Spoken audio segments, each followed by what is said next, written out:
জুলাই আন্দোলনে গাজীপুরের কোনাবাড়ীতে ৫ই আগস্ট কলেজ ছাত্র হৃদয় হত্যাকাণ্ডের ঘটনায় দায়ের করা মামলায় কনস্টেবল আকরাম হোসেনকে একদিন জিজ্ঞাসাবাদের অনুমতি দিয়েছে আন্তর্জাতিক অপরাধ ট্রাইব্যুনাল।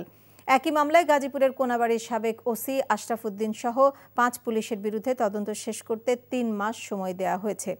এদিকে জুলাই গণঅভ্যুত্থানে সংগঠিত মানবতাবিরোধী অপরাধের বিচারে প্রসিকিউশনকে সহযোগিতা করতে চায় সাবেক ২ মার্কিন কূটনৈতিক উইলিয়াম বি মাইলাম ও জন ড্যানিলোভিচ।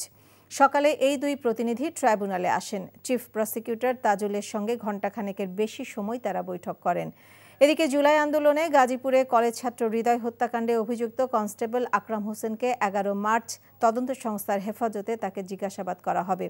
আগামী ১৫ জুন হবে পরবর্তী শুনানি। বাংলাদেশে জুলাই আগস্টে যে গণহত্যা হয়েছে, বিশেষ করে সেই ব্যাপারে এবং পেছনে ১৫ বছরে যে সমস্ত গুম, এক্সট্রা জুডিশিয়াল কিলিং এগুলো হয়েছে, সেগুলোর ব্যাপারে তারা আগের থেকেই এই থিঙ্ক ট্যাঙ্কটি তারা বক্তব্য দিয়ে এসেছে।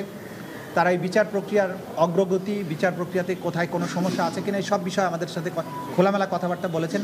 তারা বলেছেন তাদের পক্ষে যতটুকু সম্ভব তারা বাংলাদেশে এই মানবতা বিরোধী অপরাধের বিচারের ক্ষেত্রে তারা সহযোগিতাও করতে চান।